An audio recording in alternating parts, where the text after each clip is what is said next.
Bombastic side-eye, criminal offensive side-eye.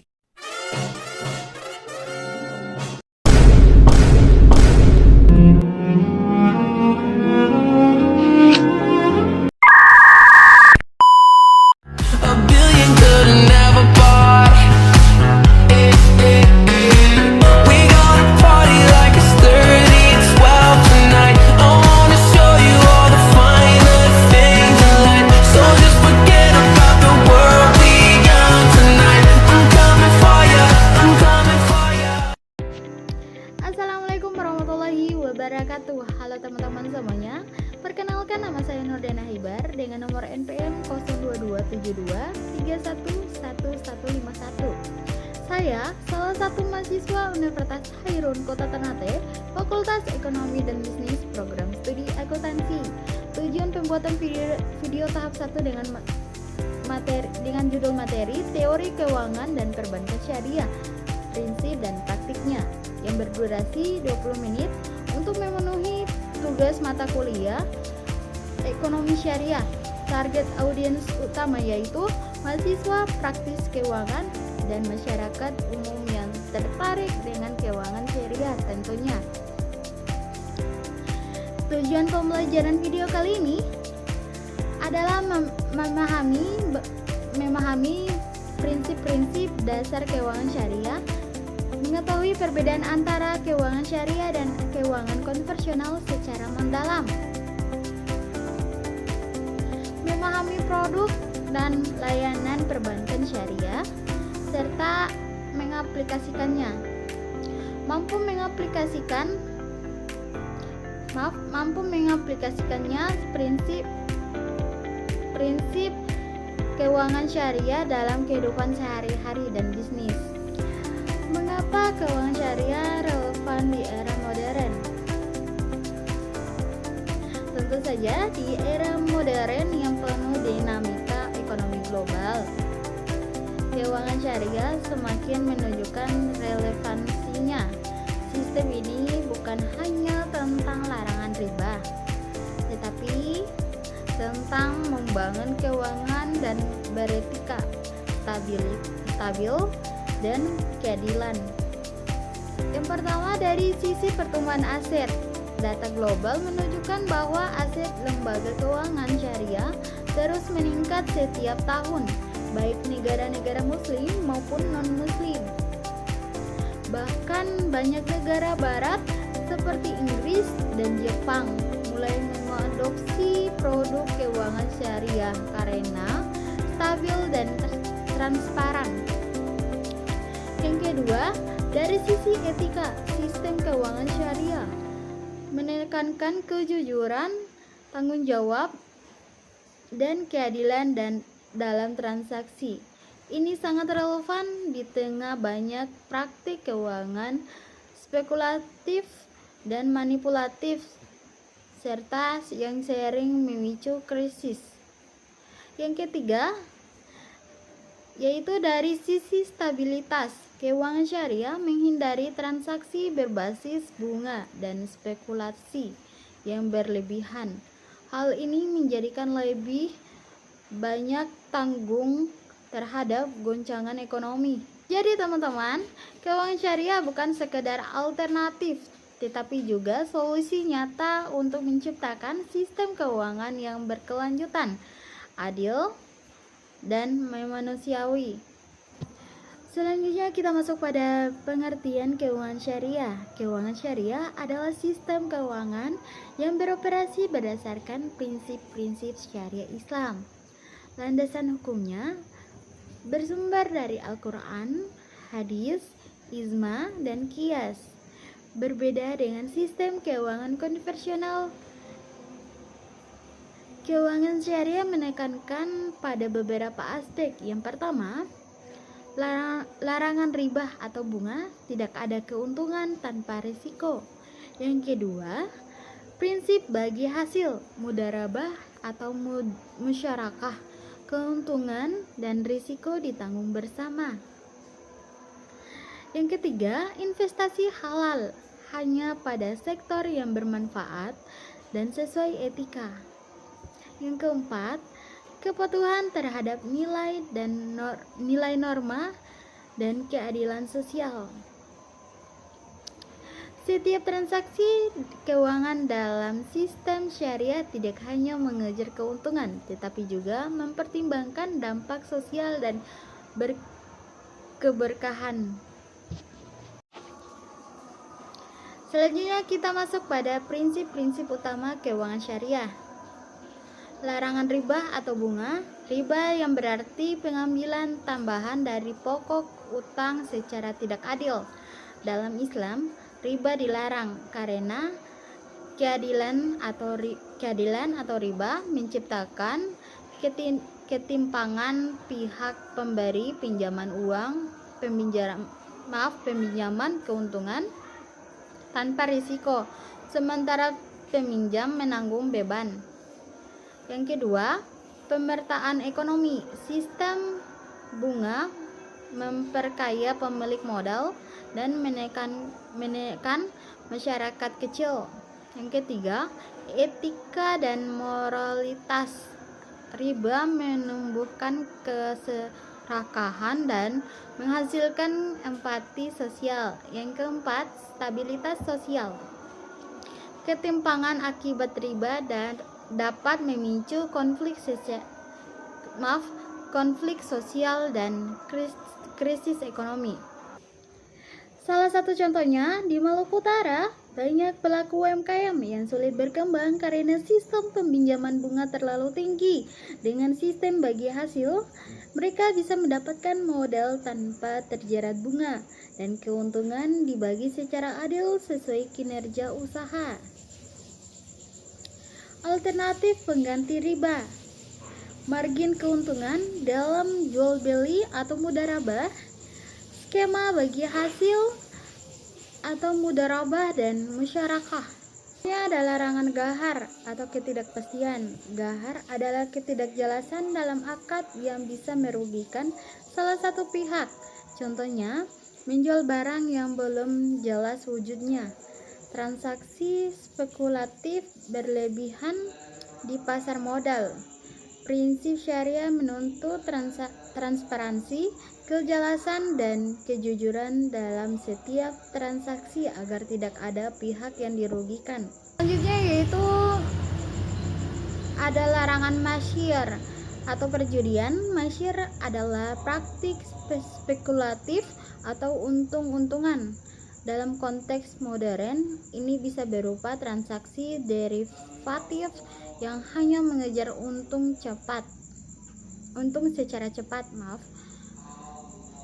Trading tanpa dasar nilai real. Islam menolak masyir karena menumbuhkan ketidakpastian dan merusak produktivitas ekonomi. Yang selanjutnya yaitu prinsip bagi hasil dan kemitraan. Dalam keuangan syariah, semua pihak berperan aktif dan menanggung risiko bersama. Mudharabah. Satu pihak menyediakan modal, pihak lain menjalankan usaha musyawarakah. Sedangkan musyawarakah adalah semua pihak yang berkontribusi modal dan tenaga. Keuntungan bisa dibagi sesuai kesepakatan. Kerugian ditanggung bersama secara adil. Selanjutnya yaitu investasi halal dan etis. Semua investasi yang harus sesuai nilai norma Islam, tidak boleh pada sektor haram seperti alkohol, perjudian, atau riba yang lainnya. Ini menciptakan ekonomi yang bersih, adil, dan bermanfaat bagi masyarakat. Dengan demikian, keuangan syariah bukan hanya sekedar alternatif sistem keuangan konvensional, tetapi jalan menuju keuangan yang berkeadilan, beretika, dan berkelanjutan sesuai dengan nilai-nilai Islam dan kebutuhan zaman modern. Selanjutnya yaitu gahar atau ketidakpastian. Definisi gahar dan dampaknya dalam transaksi keuangan. Kita ambil contoh transaksi spekulatif yang berlebihan. Cara untuk menghindari gahar adalah dengan transparansi informasi yang jelas saja, yaitu maisir atau perjudian. Definisi maisir dan mengapa dilarang dalam keuangan syariah. Contohnya yaitu transaksi yang mengandung unsur perjudian. Selanjutnya yaitu alternatif yang halal, investasi yang produktif dan bermanfaat. Investasi halal, kriteria investasi yang halal tidak mengandung unsur haram. Contohnya seperti alkohol, perjudian, pornografi, dan lain-lain. Contoh investasi pada sektor real, energi terbarukan, pertanian organik. Yang selanjutnya kita masuk pada produk dan layanan perbankan syariah.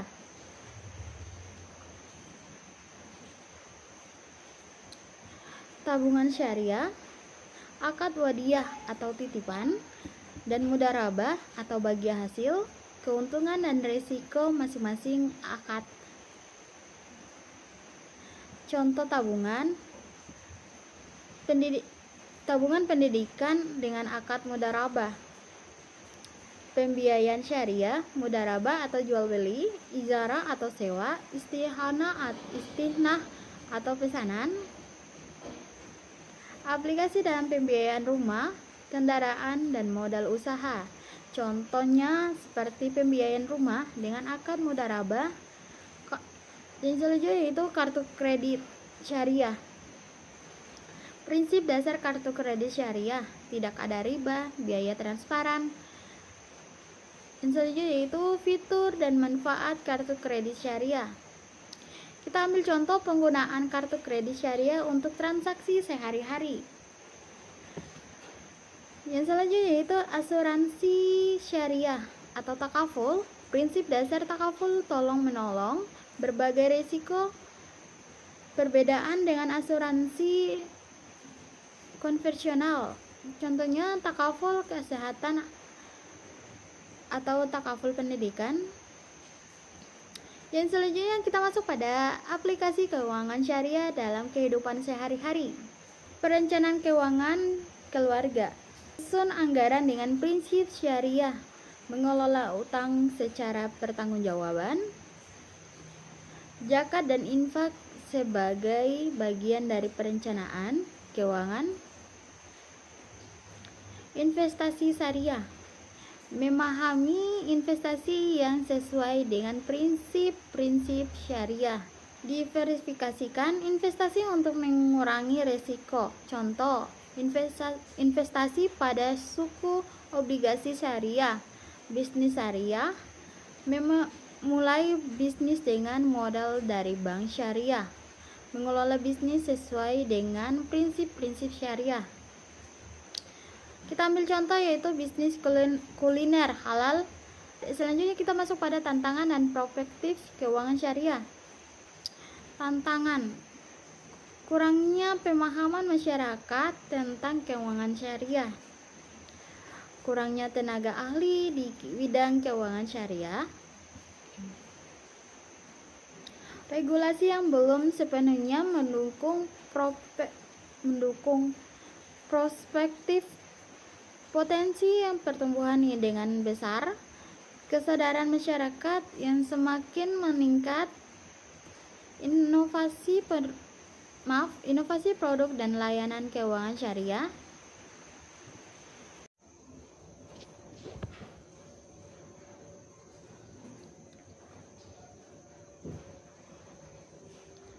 Salah satu contohnya di Maluku Utara, banyak pelaku UMKM yang sulit berkembang karena sistem peminjaman bunga terlalu tinggi.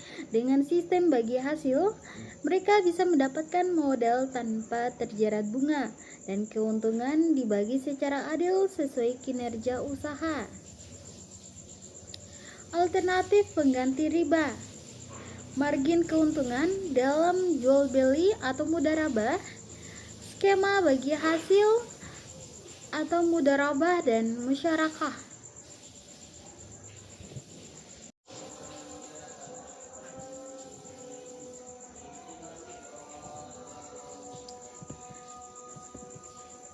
Selanjutnya ada larangan gahar atau ketidakpastian. Gahar adalah ketidakjelasan dalam akad yang bisa merugikan salah satu pihak. Contohnya, menjual barang yang belum jelas wujudnya. Transaksi spekulatif berlebihan di pasar modal.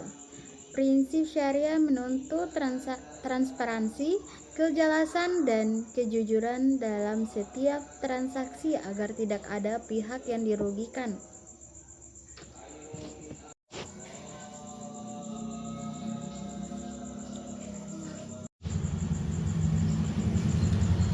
Yang selanjutnya yaitu ada larangan masyir atau perjudian. Masyir adalah praktik spekulatif atau untung-untungan. Dalam konteks modern, ini bisa berupa transaksi derivatif yang hanya mengejar untung secara cepat. Trading tanpa dasar nilai real. Islam menolak masyir karena menumbuhkan ketidakpastian dan merusak produktivitas ekonomi. Yang selanjutnya yaitu prinsip bagi hasil dan kemitraan. Dalam keuangan syariah, semua pihak berperan aktif dan menanggung risiko bersama. Mudharabah. Satu pihak menyediakan modal, pihak lain menjalankan usaha musyawarakah.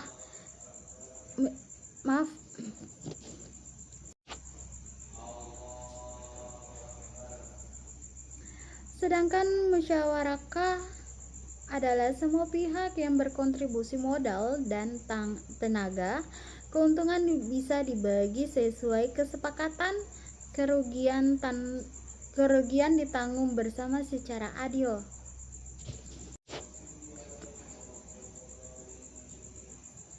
Yang selanjutnya yaitu investasi halal dan etis. Semua investasi yang harus sesuai nilai norma Islam, tidak boleh pada sektor haram seperti alkohol, perjudian, atau riba yang lainnya.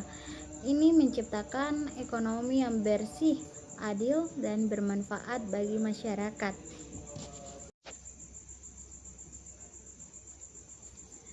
Dengan demikian, keuangan syariah bukan hanya alternatif sistem